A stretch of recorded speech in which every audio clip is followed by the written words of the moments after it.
सुना है हम लोगों ने, तो मेरे फ़ोन पे बस मैसेज पे मैसेज आते जा रहे हैं। सब लोग बहुत टेंशन में हैं, क्योंकि पीएचडी स्टूडेंट्स के लिए तो बहुत अलग बात है ना ये, क्योंकि हम लोग मतलब अंडर ग्रेजुएट्स नहीं है, हम यहाँ पे काफ़ी सालों से हैं, हम यहाँ पे काम भी करते हैं, हमारी पूरी लाइफ है यहाँ पे, हमारी कम्युनिटीज़ हैं, हमारे घर हैं। तो हमारे लिए तो बिल्कुल मतलब हम कहाँ जाएंगे, जैसे हमारे लिए कोई घर नहीं है कहीं और।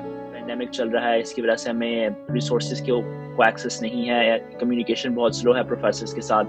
तो अगर आप इसके अंदर ये भी डाल दें कि आपको वापस जाना पड़ेगा, तो आपकी प्रोडक्टिविटी बहुत लो हो जाएगी। तो अगर ये आईसीएस सोच रही है कि आप वहाँ पे बैठ के क्लासेस ले सकते हैं, तो ये एक्चुअली बहुत मुश्किल हो जाएगा, क्योंकि आपको पता है टाइम डिफरेंस भी है, ऊपर से इंटरनेट जो है उसका इशू है, और पाकिस्तान में तो स्पेसिफिकली लोड शेडिंग और इलेक्ट्रिसिटी का भी इशू है, तो और ऊपर से पेंडेमिक।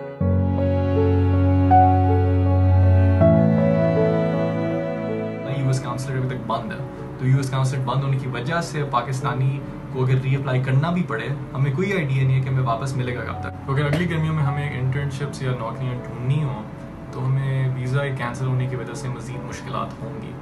और इंटर्नशिप्स मैं तो पर्सनली वापस आना चाहता हूँ। ना हमसे कोई बात की गई, ना हमें कॉन्फिडेंस में लिया गया। इनफैक्ट एक इंतहाई हॉस्टाइल इन्वायरमेंट क्रिएट किया गया है, जैसे कि इंटरनेशनल स्टूडेंट कम्युनिटी है, पूरी कम्युनिटी है ये, जो कि अपने साथ कल्चर लेकर आती है, अपने साथ इकॉनमी लेके आती है, एक अपने साथ अपनी इंटेलेक्चुअल इंटेग्रिटी लेके आती है, यहाँ के कल्चर को इन्हांस करती है, इनरिच करती है। उनको ये इम्प्रेशन दिया गया कि हम एक बोझ हैं यूएस सिस्टम के ऊपर।